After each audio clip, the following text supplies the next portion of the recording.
السلام علیکم ناظرین، آج بات کریں گے ہم پولیس کے حوالے سے۔ پولیس بے لگام ہو چکی ہے اور پولیس کی حالت یہ ہے کہ جو پی ٹی آئی کے لوگ تھے، یعنی اکا خیل میں ایک کوئی حادثہ ڈرون ہوا جس میں کچھ لوگ شہید ہو گئے، زخمی ہو گئے۔ اس حوالے سے وہ احتجاج کر رہے تھے۔ جب احتجاج تھوڑا سا یہ حیات آباد ٹول پلازا کے قریب پہنچا تو وہاں انہوں نے تھوڑی سی، ظاہر ہے کہ جب احتجاج میں لوگ ہوتے ہیں تو توڑ پھوڑ بھی ہوتی ہے۔ پولیس تیار نہیں تھی، پولیس نے پہلے سے بندوبست نہیں کیا ہوا تھا، ان کو شاید یہ اندازہ نہیں تھا۔ وہاں پہ فائرنگ ہوئی اور بھگدڑ مچ گئی۔ اس حوالے سے بھی بات کریں گے کہ یہ کیا معاملہ ہے اور وزیر اعلیٰ صاحب کیوں بے بس ہیں۔ وہ صرف پولیس سے رپورٹ مانگ لیتے ہیں، پھر وہ رپورٹ بھی کوئی دیتا ہے کوئی نہیں دیتا۔ صنم جاوید کا واقعہ آپ کے سامنے ہے، یہاں پشاور سے جو پی ٹی ایم کے لوگوں کا اغوا تھا وہ بھی آپ کے سامنے ہے، پھر پی ٹی آئی کے جو دیگر لوگ ہیں ان کے گھروں پر چھاپے، گرفتاریاں، یہ تمام چیزیں آپ کے سامنے ہیں۔ سہیل آفریدی کا خود اپنا ایک کیس 9 مئی کے حوالے سے بھی پولیس کے پاس ہے، اور اب یہ خیال ظاہر کیا جا رہا ہے، بلکہ میری کچھ لوگوں سے بات ہوئی تو انہوں نے کہا کہ چونکہ مداخلت ہو رہی ہے بہت زیادہ کیس میں، تو کیس کو پشاور سے باہر منتقل کرنے کی کوشش ہو رہی ہے، اور امید یہ کی جا رہی ہے کہ آنے والے دنوں میں 9 مئی کا جو کیس ہے وہ شفٹ کر دیا جائے گا پشاور سے باہر اسلام آباد، اور تاکہ فیئر ٹرانسپیرنٹ جو دعویٰ کیا جا رہا ہے کہ اس کی ہیئرنگ ہو سکے۔ آج بھی 9 مئی کے حوالے سے لاہور کا جو کیس تھا جس میں ان کے میاں محمود الرشید اور اعجاز جو تھے وہ لوگ اس میں ان کو سزا ہوئی تھی، ان کی اپیل آج مسترد ہوئی ہے۔ تو لگتا یہ ہے کہ آنے والے دنوں میں 9 مئی کے حوالے سے جو کیسز ہیں ان کے فیصلے آنا شروع ہو جائیں گے۔ اس سے پہلے کہ میں ڈیٹیل میں جاؤں، آپ سے وہی ریکویسٹ کہ چینل کو لائک کریں، سبسکرائب کریں، دوستوں کے ساتھ شیئر کریں، اور یہ جو بیل آئیکن ہے گھنٹی، اس کو دبائیں۔ آپ گھنٹی کو نہیں دباتے تو اسی لیے آپ کو نیا ولاگ نہیں ملتا۔ اب پہلے بات کر لیتے ہیں جناب پولیس کے حوالے سے۔ تو پشاور پولیس کے حوالے سے شکایات میں اضافہ ہو رہا ہے۔ ظاہر ہے کہ اصل معاملہ ان کا امن و امان کا قیام ہے، لیکن پشاور میں کرائمز بڑھتے جا رہے ہیں۔ اگر آپ دیکھ لیں یہاں پہ تو رہزنی کے واقعات، یہاں پہ لوگوں کو لوٹنا، چوری، ڈکیتی، قتل، یہ بہت سارے واقعات جو ہیں بڑھتے جا رہے ہیں، اور پولیس کا معاملہ یہ ہے کہ وہ بس بیانات کی حد تک آپ ان کو دیکھ لیں۔ پھر ایک اور معاملہ تھا کہ سی سی پی پشاور میاں سعید صاحب جب آئے تو یہ امید کی جا رہی تھی کہ پشاور میں یہ امن و امان کا معاملہ جو ہے کسی حد تک حل ہو جائے گا، لیکن بدقسمتی یہ ہے کہ ایک انکاؤنٹر بھی ہوئے، لوگ بھی مارے گئے، لیکن یہ جو جرائم ہیں وہ ختم ہونے کا نام نہیں لے رہے۔ دوسری جانب پولیس کا کا سارا فوکس ہے وہ دیوانی مقدمات کی طرف چلا گیا ہے۔ کچھ لوگوں کا یہ خیال ہے کہ ظاہر عدالتوں میں سالوں سال مقدمے چلتے ہیں اور پولیس جو ہے فٹافٹ چیزوں کو حل کر دیتی ہے، جا کے وہاں پہ قبضے دلوا رہی ہے۔ یہ ایک پازیٹیو چیز بھی تھی اور اس میں ایک نیگیٹو چیز بھی ہے۔ نیگیٹو یہ ہے کہ بعض شکایات ایسی آتی ہیں کہ پولیس جاتی ہے اور قبضہ دلاتی ہے، لیکن میرے پاس بھی کچھ لوگ آئے کہ قبضہ دلانے کے اگلے روز پھر دوبارہ قبضہ ہو جاتا ہے۔ یعنی ایک تو دشمنی بن جاتی ہے کہ جناب آپ نے پھر وہاں پولیس کے ذریعے قبضہ کیا ہے۔ کچھ لوگوں کا یہ تھا کہ جناب ہمارا اسٹے تھا، پولیس مداخلت کر رہی ہے۔ اس پر پشاور ہائی کورٹ نے کہا ہے کہ جناب آپ مداخلت نہ کریں، جو کیسز عدالت میں ہوں اس پہ آپ کارروائی نہیں کر سکتے۔ البتہ اگر کسی کے گھر پہ قبضہ کیا ہے تو یقیناً وہ اپنے لیے جا سکتا ہے، پولیس کو بتا سکتا ہے کہ میرے گھر پہ قبضہ ہوا ہے، مجھے پولیس آ کے چھڑا کے دے۔ بہرحال ڈاکومنٹس کو بڑا کلیئرلی دیکھنے کی ضرورت ہے کہ کوئی ایسا نہ ہو کہ کسی حقدار کے، یعنی جس کی جائیداد ہو اس پر کوئی اور جا کے قبضہ کر لے۔ اس حوالے سے کچھ ایسی شکایات بھی آتی ہیں کہ کچھ لوگ جب اپنی جگہ لینے جاتے ہیں تو پھر وہ ظاہر ہے کہ جو پولیس کے لوگ ہوتے ہیں انہیں بھی کچھ مٹھائی کچھ وہ دے دیتے ہیں. اچھی بات ہے، وہ اگر کوئی دینا کسی کو چاہے تو اس کو تو نہیں، البتہ مانگنا نہیں چاہیے. جو سائل آئے اگر پولیس اہلکار ان سے پیسے لیں تو یہ مناسب نہیں ہے، اس پر گہری نظر رکھنے کی ضرورت ہے. اب آتے ہیں حکومت اور پولیس کے حوالے سے. تو حکومت تو مجھے بے بس نظر آتی ہے. اس کی وجہ یہ ہے سہیل آفریدی صاحب کے پاس کوئی اختیار اب نہیں ہے.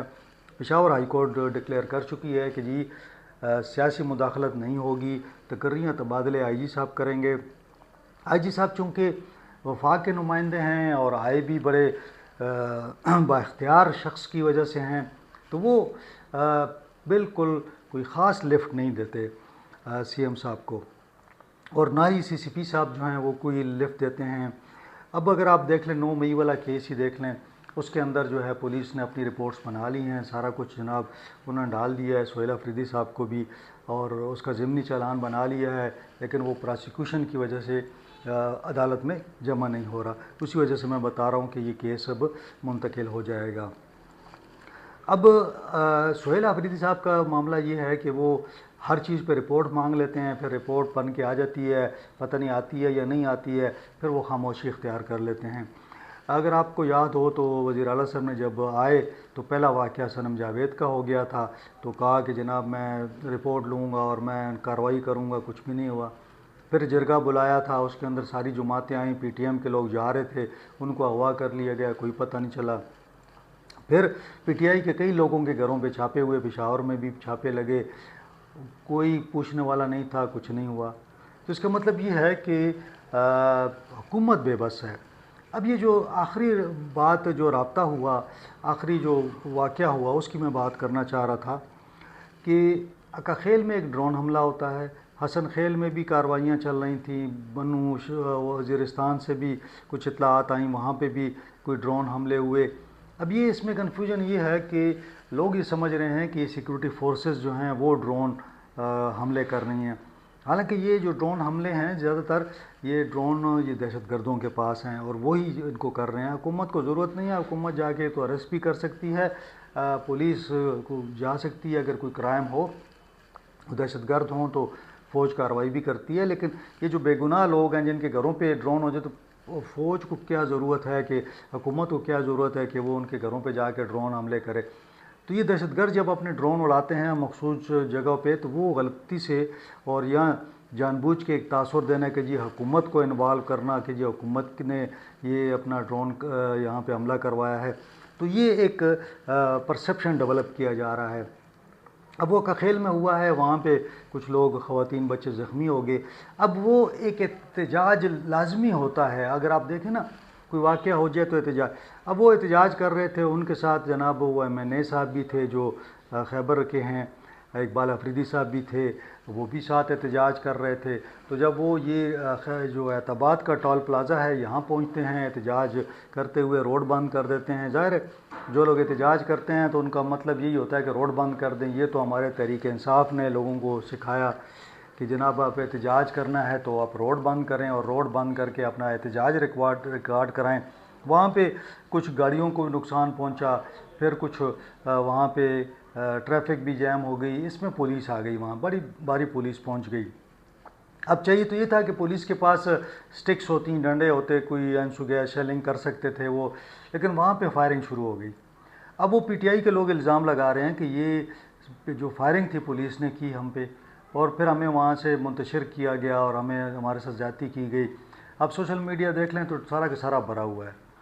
پھر اس پہ وزیر اعلیٰ صاحب نے یہ کہا ہوا جب پریشر بہت بلڈ ہوا کہ جناب یہ آپ کی حکومت میں یہ آپ ہمیں ماریں گے، یہ تو وہی بات ہوگی جو ہم اسلام آباد جاتے ہیں تو وفاقی حکومت مارتی ہے، یہاں پہ آپ مارتے ہیں. پولیس نے اگر آپ دیکھیں تو جہاں بھی روڈ بند ہوگا پولیس کارروائی کرتی ہے اور اکثر لاٹھی چارج ہوتا ہے. اگر آپ اسمبلی کے باہر دیکھ لیں، وہاں پہ ٹیچر ہوں، ہیلتھ کے لوگ ہوں، کوئی دیگر احتجاج آ جائے تو چند مطلب آدھا گھنٹہ آدھا 15 منٹ تو انتظار کیا جاتا ہے. پھر ظاہر ہے کہ اب روڈ کھولنا ہے، پولیس نے تو کرنا ہے نا.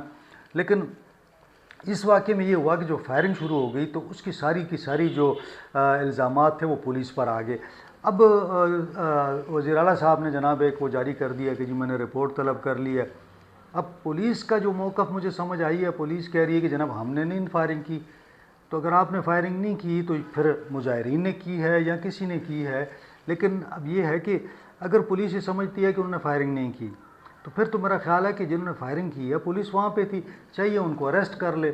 تو بہرحال اس پہ میری بات تو نہیں ہوئی سی سی پی صاحب کے ساتھ، لیکن اگر وہ چاہیں تو اپنا موقف بھیج سکتے ہیں، ہم وہ بھی چلانے کو تیار ہیں. اگر وہ سمجھتے ہیں کہ یہ جان بوجھ کے کسی نے فائرنگ کی اور پولیس کو اس میں ڈال دیا تو وہ بھی اپنا موقف بھیج سکتے ہیں، جو بھی ہوگا ہم چلا دیں گے اس کو بھی.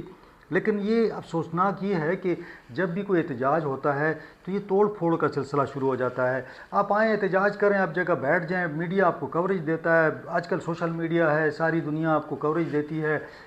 بات تو یہ ہے کہ احتجاج ریکارڈ کرانا. پھر تحریک انصاف کی اپنی حکومت ہے، بھائی ڈرون حملہ ہوا ہے تو ذمہ دار تو صوبائی حکومت ہے نا. اگر تو کسی نے ڈرون حملہ کیا ہے تو اس کے خلاف کارروائی کی جائے. وہ بھی پولیس کے دائرہ اختیار میں ہے کہ وہ جا کے وہاں پہ تحقیقات کرے کہ بھئی اس ڈرون حملے میں کون ملوث ہے، کہاں سے آیا، اینٹی ڈرون گنیں کس لیے رکھی گئی ہیں ان کو دے دیں وہاں پہ تاکہ یہ جو ڈرون آئے ان کو گرائیں یہاں پہ.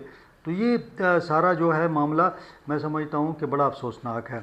دوسری جانب جو عمران خان صاحب کے حوالے سے تھا کہ ان کو اسپتال لایا گیا ہے، ایک بار پھر رات کو لایا گیا اور ان کو انجیکشن لگایا گیا ہے تاکہ ان کی جو نظر کا ایشو ہے وہ سیٹل ڈاؤن ہو. بتایا جا رہا ہے کہ رات کو تو نہیں بتایا لیکن تقریباً آج دوپہر کو بتایا گیا کہ جی بالکل لایا گیا تھا، ان کو چوتھی ٹریٹمنٹ دی گئی ہے. لیکن پھر وہی تھا کہ نہ فیملی کو پتہ ہے نہ پی ٹی آئی کو بتایا گیا ہے، اور جو پروسیجر تھا وہ کر کے ان کو واپس جیل منتقل کر دیا گیا ہے. تو یہ ہے جناب صورتحال. اب دیکھتے ہیں کہ کیا معاملات چلتے ہیں، پی ٹی آئی کیا اس حوالے سے بیان جاری کرتی ہے. ظاہر ہے وہ اسی بات پہ مذمت کریں گے کہ فیملی کو آگاہ کرنا چاہیے، ہاسپٹل لاتے ہیں آپ ظاہر ہے کہ پارٹی کو بتانا چاہیے. اگر پارٹی کو نہ بھی پتہ ہو لیکن فیملی کو پتہ ہونا چاہیے تاکہ اس موقع پہ فیملی آئے. لیکن آج تو ملاقات ہی اجازت نہیں دی جا رہی، تو یہ الگ سے ایک ایشو ہے کہ جناب ملاقات کے لیے نہیں بھی چھوڑا جا رہا. بہرحال آج کے لیے یہی ٹاپک تھا اور انشاءاللہ اگلے ولاگ میں آپ سے ملاقات ہوگی. اپنا خیال رکھیں، اپنے اہل خانہ کا خیال رکھیں. مجھے اجازت دیں. اللہ حافظ.